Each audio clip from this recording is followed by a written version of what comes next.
ये वास्तव में वैश्विक राजनीति के इतिहास की सबसे बड़ी और चौंकाने वाली खबरों में से एक है।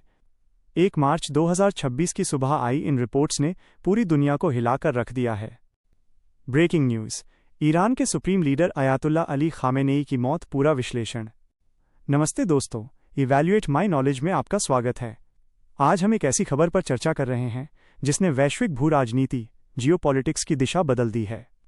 ईरान से बड़ी खबर आ रही है कि वहां के सर्वोच्च नेता अयातुल्ला अली खमेनी की एक संयुक्त अमेरिकी इजरायली सैन्य हमले में मौत हो गई है। रॉयटर्स, AP न्यूज़ और द गार्जियन जैसे दुनिया के बड़े मीडिया संस्थानों ने इसकी पुष्टि की है। मुख्य घटनाक्रम क्या और कैसे हुआ? सैन्य ऑपरेशन एपिक फ्यूरी।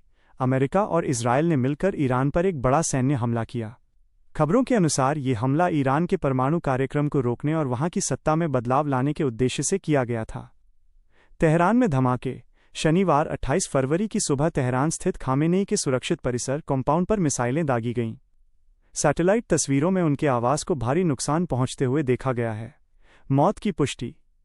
शुरुआत में ईरानी अधिकारियों ने इस खबर का खंडन किया था, लेकिन 1 मार्च 2026 की सुबह ईरानी सरकारी मीडिया IRIB ने आधिकारिक तौर पर स्वीकार किया कि 86 वर्षीय खामेनेई अब नहीं रहे। ईरान में 40 दिनों के शोक की घोषणा की गई है।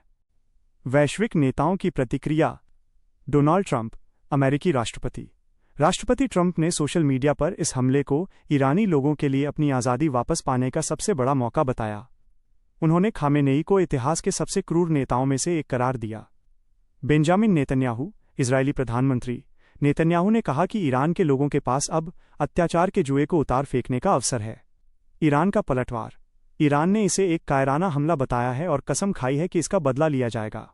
ईरान ने खाड़ी देशों में स्थित अमेरिकी ठिकानों पर मिसाइलें दागकर जवाबी कार्रवाई भी शुरू कर दी है।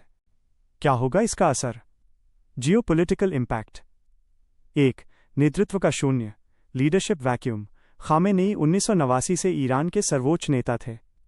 उनके पास सेना, विदेश नीति और परमाणु कार्यक्रम पर अंतिम निर्णय लेने की शक्ति थी। उनके जाने के बाद ईरान में सत्ता के लिए संघर्ष शुरू हो सकता है। 2. क्षेत्रीय तनाव। इस हमले के बाद इजरायल और ईरान के बीच पूर्ण युद्ध, फुल स्केल वॉर की संभावना बढ़ गई है। लेबनान के हिजबुल्ला और यमन के हूतियों जैसे ईरानी समर्थक गुट भी सक्रिय हो सकते हैं। 3. वैश्विक अर्थव्यवस्था। युद्ध की आहट से अंतर्राष्ट्रीय बाजार में तेल की कीमतें बढ़ सकती हैं। भारत जैसे देशों के लिए जो अपनी ऊर्जा ज़रूरतों के लिए मिडिल ईस्ट पर निर्भर हैं, यह एक चिंता का विषय है। 4. हवाई यातायात पर असर। तनाव के कारण मिडिल ईस्ट का एयरस्पेस बंद कर दिया गया है, जिससे सैकड़ों उड़ानें रद्द हो गई हैं। परीक्षा की दृष्टि से महत्वपूर्ण बिंदु for competitive exams. Ayatollah Ali Khamenei, Iran के दूसरे सर्वोच्च नेता, 1989-2026। इनसे पहले अयातुल्ला रूहुल्लाह खोमैनी थे। ईरान की शासन व्यवस्था। ईरान एक धर्मतंत्र थियोक्रेसी है, जहां राष्ट्रपति से ऊपर एक सुप्रीम लीडर होता है।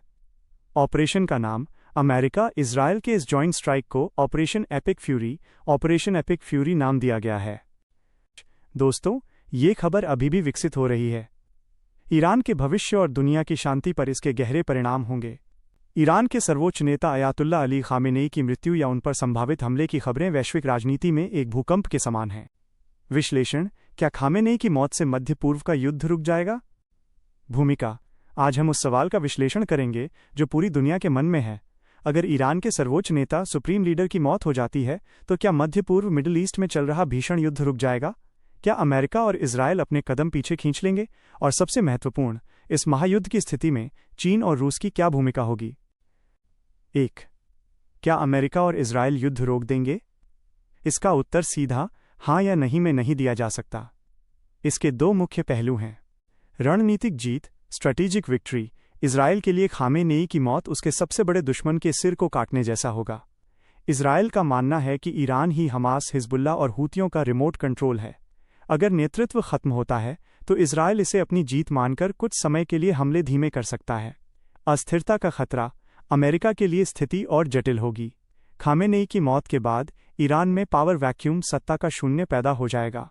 अगर वहां गृहयुद्ध छिड़ता है तो अमेरिका को अपनी सेनाओं को और अधिक तैनात करना पड़ सकता है, जिससे युद्ध रुकने के बजाय और फैल सकता है।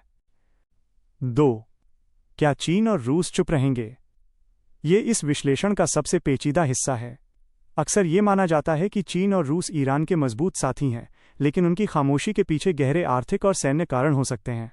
रूस की स्थिति, द रशियन फैक्टर। यूक्रेन युद्ध का बोझ। रूस वर्तमान में यूक्रेन के साथ अपने युद्ध में बुरी तरह फंसा हुआ है। वो ईरान की सैन्य मदद के लिए सीधे तौर पर युद्ध में नहीं कूदेगा। हथियारों का लेन देन। रूस ईरान से ड्रोन और मिसाइलें लेता है। अगर ईरान अस्थिर होता है तो रूस का सप्लाई चेन प्रभावित होगा। रूस कड़ी निंदा तो करेगा, लेकिन अमेरिका से सीधे टकराने की हिम्मत शायद ही जुटा पाए। चीन की स्थिति, द चाइनीज स्ट्रैटेजी। ऊर्जा सुरक्षा। चीन ईरान के तेल का सबसे बड़ा खरीदार है। वो कभी नहीं चाहेगा कि ईरान पूरी तरह बर्बाद हो जाए। मूक कूटनीति। चीन कभी भी सीधे सैन्य संघर्ष में नहीं पड़ता। वह पर्दे के पीछे से कूटनीति बैकडोर डिप्लोमेसी करेगा और संयुक्त राष्ट्र यूएन में अमेरिका की घेराबंदी करेगा। वो चुप रहकर केवल अपने आर्थिक हितों को बचाने की कोशिश करेगा। 3. ईरान के अंदर क्या होगा? The internal crisis. खामेनेई के जाने के बाद ईरान के भीतर दो गुट आपस में लड़ सकते हैं। एक, कट्टरपंथी हार्डलाइनर्स जो रिवोल्यूशनरी गार्ड्स IRGC के साथ मिलकर अमेरिका और इजराइल पर परमाणु हमले या बड़े मिसाइल हमले की वकालत करेंगे। 2, सुधारवादी रिफॉर्मिस्ट्स जो पश्चिम के साथ समझौता कर ईरान की अर्थव्यवस्था को बचाना चाहेंगे। 4. क्या ये शांति का मार्ग है? सच तो यह है कि अयातुल्ला खामेनेई की मौत मध्य पूर्व के युद्ध का अंत नहीं, बल्कि एक नए और अधिक खतरनाक अध्याय की शुरुआत हो सकती है। जब तक इजराइल की सुरक्षा और ईरान के परमाणु कार्यक्रम का मुद्दा हल नहीं होता, तब तक पूर्ण शांति की उम्मीद कम है। की पॉइंट्स, हाइलाइट्स। शक्ति का संतुलन। ईरान में सर्वोच्च नेता का पद केवल राजनीतिक नहीं, धार्मिक भी है। उनकी मौत पूरे मुस्लिम जगत के शिया समुदाय को प्रभावित करेगी। Proxy war. हिजबुल्लाह और हमास जैसे संगठन बिना ईरानी नेतृत्व के और अधिक अनियंत्रित और हिंसक हो सकते हैं। भारत पर असर। तेल की कीमतें और चाबहार पोर्ट जैसे प्रोजेक्ट्स खतरे में पड़ सकते हैं। क्या चीन और रूस को इस मामले में हस्तक्षेप करना चाहिए? कमेंट में अपनी राय दें। अमेरिका इजराइल बनाम ईरान, युद्ध के कारण और वर्तमान स्थिति। युद्ध के मुख्य कारण, रीजंस फॉर वॉर। इस भीषण हमले के पीछे कई महीनों से बन रही तनावपूर्ण स्थितियां थीं। 1. परमाणु कार्यक्रम न्यूक्लियर प्रोग्राम।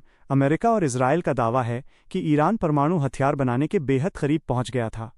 शांति वार्ता विफल होने के बाद इसे रोकने के लिए प्रीएम्प्टिव स्ट्राइक, पहले हमला करना का रास्ता चुना गया।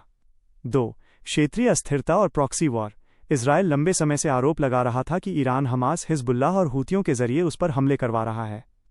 2023 से चल रहे संघर्ष ने अब सीधे युद्ध का रूप ले लिया है। 3. सत्ता परिवर्तन, रेजिम चेंज। अमेरिकी राष्ट्रपति डोनाल्ड ट्रंप ने स्पष्ट किया है कि इस ऑपरेशन एपिक फ्यूरी का उद्देश्य ईरान में शासन बदलना और वहां के लोगों को आज़ाद करना है। 4. मिसाइल तकनीक। ईरान की लंबी दूरी की मिसाइलें न केवल इजराइल बल्कि यूरोप और अमेरिका के लिए भी खतरा मानी जा रही थीं।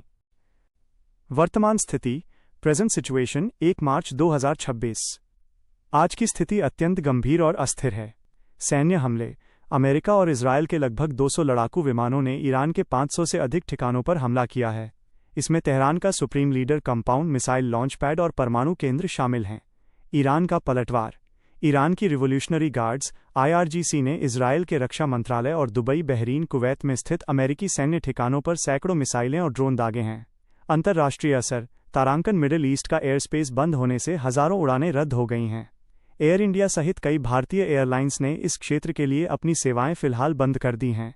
कच्चे तेल, क्रूड ऑयल की कीमतों में भारी उछाल आने की आशंका है।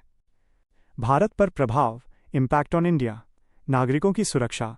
भारत सरकार ने ईरान और आसपास के देशों में रहने वाले भारतीयों के लिए एडवाइजरी जारी की है। अर्थव्यवस्था। भारत अपनी ऊर्जा ज़रूरतों के लिए इस क्षेत्र पर निर्भर है। युद्ध लंबा खिंचने पर पेट्रोल डीजल के दाम बढ़ सकते हैं। कूटनीति। भारत ने दोनों पक्षों से संयम बरतने और बातचीत, डायलॉग और डिप्लोमेसी के जरिए समाधान निकालने की अपील की है। आप इस ऐतिहासिक घटनाक्रम के बारे में क्या सोचते हैं? क्या इससे मध्य पूर्व में शांति आएगी या यह एक महायुद्ध की शुरुआत है? अपने विचार कमेंट बॉक्स में ज़रूर बताएं। इसी तरह की विस्तृत जानकारी और करंट अफेयर्स के लिए इवैल्यूएट माई नॉलेज को सब्सक्राइब करें।